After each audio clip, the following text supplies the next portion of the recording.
Welcome to the things that bother me.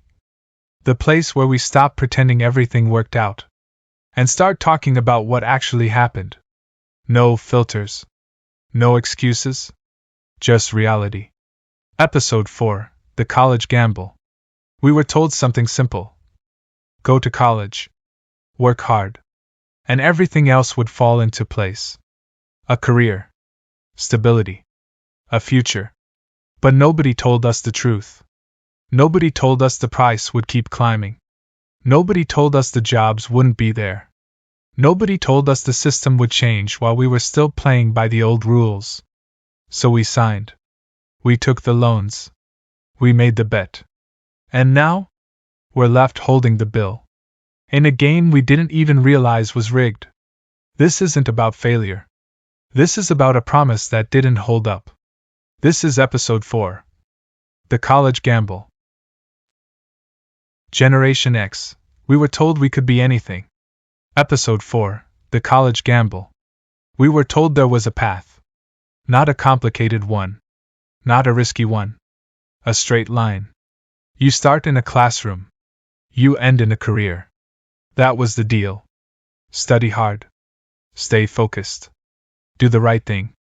And everything would fall into place. That message wasn't subtle. It was everywhere. In classrooms. At dinner tables. On television. In every conversation about the future. It was presented as fact. Not opinion. Not theory. Certainty. College wasn't framed as a choice. It was framed as the next step. Like breathing. Like growing up. Like inevitability. And we believed it. Because why wouldn't we? The people telling us had lived in a world where that formula worked. A degree meant something. It separated you. It elevated you. It secured you. So when they told us, this is how you build a life, we didn't hesitate. We committed. What we didn't see was that the ground underneath that promise was already shifting. Slowly. Quietly. But by the time we stepped onto that path, it wasn't solid anymore. And no one stopped us. No one warned us. No one said, this might not work the way it used to. Instead, they handed us the same map and told us to go. Section 1, the early programming. This didn't start in senior year. It started years earlier. Standardized tests. Tracking systems. Labels like college bound. You were sorted early. Not always by ability, but by expectation. And once that label was applied, everything reinforced it. Advanced classes. Counselor attention. Parent pressure. It wasn't guidance. It was direction. A current you were pushed into. And expected to follow. Section 2, the social pressure machine. It wasn't just authority figures. It was everyone. Friends talking about applications. Parents comparing schools. Teachers asking, where are you going? Not, what are you doing? Not, what fits you? Where? The assumption was already made. And if you didn't have an answer, you felt behind. Before you even started. Section 3, the dismissal of alternatives. Trades were there. Technical paths existed. Entrepreneurship was possible. But none of it was presented as equal. Those paths were backup plans, fallbacks, things you did if college didn't work out. So even people who might have thrived elsewhere were funneled into the same system. Not because it fit, but because it was expected. Section 4, the financial blind spot. Then came the numbers. And this is where everything should have slowed down. But it didn't. The conversations were vague. Financial aid will help. You'll figure it out. It's worth it. The real math? Rarely explained. Total cost. Interest accumulation. Long-term repayment. At 17, 18 years old, we were making six-figure decisions. With zero real-world financial experience. That's not preparation. That's exposure. Section 5, the normalization of debt. Debt wasn't framed as danger. It was framed as strategy. Good debt. An investment. And once that language took hold, the fear disappeared. Signing loan papers became routine. Expected. Even encouraged. The system didn't just allow borrowing. It depended on it. Section 6. The Campus Illusion. Then we arrived. Campuses designed to impress. Libraries. Gyms. Dorms. Amenities. It felt like opportunity. It felt like progress.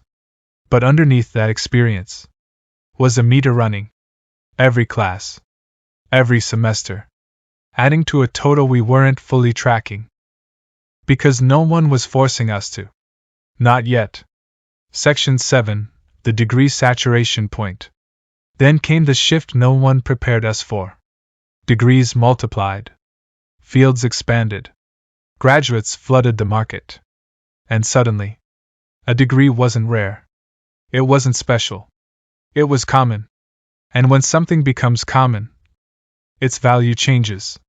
Section 8. The experience paradox. We hit the job market with credentials, but no leverage. Because now the requirement wasn't just education. It was experience. And you couldn't get experience without a job. But you couldn't get a job without experience. So we cycled. Internships. Temp work. Underemployment. Trying to bridge a gap no one warned us about. Section 9. The wage disconnect. Even when jobs came, the math didn't work. Wages didn't keep up. Rent climbed. Healthcare rose. Costs stacked. And those loan payments? They didn't adjust. They stayed fixed. A constant drain on a variable income. Section 10. The long tail of debt. This wasn't short term. This was years. Decades. Debt that followed you into your first job, your second job, your layoffs, your recoveries. It didn't pause for life. It didn't adapt. It stayed. Section 11. The psychological cost. This part doesn't get talked about enough. The mental weight. The constant awareness of what you owe. The hesitation to take risks. The delay in building a life. Because everything had a cost attached to it. Not just financially, but emotionally. Section 12. The split outcome reality. And here is where it gets uncomfortable. The system did work. For some. High demand careers. Strategic paths. Timing. But for others? Same system. Same effort. Different result. That's not a guarantee. That's a gamble. Section 13. The rewrite of the narrative. Then the narrative shifted. Quietly. Instead of questioning the system, the blame moved to the individual. You chose the wrong major. You didn't network enough. You didn't plan correctly. But that ignores the bigger truth. Millions of people followed the same instructions. At the same time. Into the same funnel. Section 14. The system incentive problem. Colleges got paid either way. Up front. Through loans. Through expansion. The risk was never on them. It was on the student. That's not alignment. That's imbalance. Section 15. The generational aftermath. And now here we are. A generation that did what we were told, took on the cost, faced the shift, and had to adapt midlife. Reskill. Rebuild. Recalculate. Without ever fully resetting. My mom used to say, college is only for rich people. I didn't believe that. But then you get out. And you're told to work for free. Just to get experience. And suddenly, it starts to make sense. Because if you cannot afford to work for free, you don't get the opportunity. Enter the internship loophole. There is something else they don't tell you. You graduate. You start applying. And everywhere you look, it says the same thing. 2 to 5 years of experience required. But how do you get experience? If no one will hire you without it? That is where the loophole comes in. Internships. Sounds like an opportunity, right? A foot in the door. A way to prove yourself. A way to build that experience everyone suddenly expects. But here is the part they leave out. A lot of those internships do not pay. Or they pay next to nothing. So now the question isn't, are you willing to work? It is, can you afford to work? Because while you are working for free, the bills don't stop. Rent doesn't stop. Food doesn't stop. And student loan payments definitely do not stop. So who can actually take those internships? Not the people already struggling. Not the people carrying debt. Not the people who need income just to survive.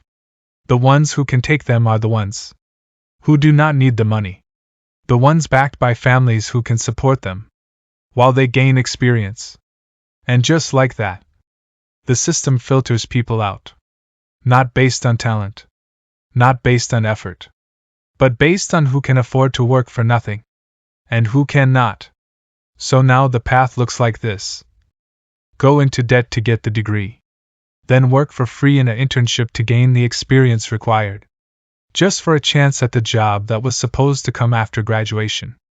And if you can't afford to do that, you may never work in the field you went to college for. Then find yourself working in low-wage jobs that you could have gotten hired at without a college degree. Not because you did not try, but because you couldn't play the game the way it was designed. And that's the part that really changes how you see it. Because in the end, college was not just about education. It was about access. Access to time. Access to support. Access to opportunities that don't pay, but somehow still cost everything. And if you did not have that, then you were not stepping into the same system as everyone else. You were stepping into it already at a disadvantage. Which raises a question no one wants to ask. Was college really a path to opportunity and a high-paying career? Or was it always a system that worked best for people who were born into money and many opportunities? In closing, we didn't just make a decision. We followed instructions. From parents. From teachers. From guidance counselors. From a system that told us, over and over again, this is the path. Go to college. Get the degree. Work hard, make the right decisions, and build a life. It sounded simple. Predictable. Safe. But what nobody said, what nobody warned us about, was that this wasn't a guarantee. It was a gamble. And not a fair one. Because when we stepped into it, we were not given all the information. We were not told how fast tuition would rise. We were not told wages would stall. We weren't told entire industries would shift or disappear. We weren't told that entry level would suddenly require experience. We weren't told that debt doesn't wait. It does not care if the job shows up. It does not care if the market crashes. It does not care if you did everything right. It just keeps coming. Month after month.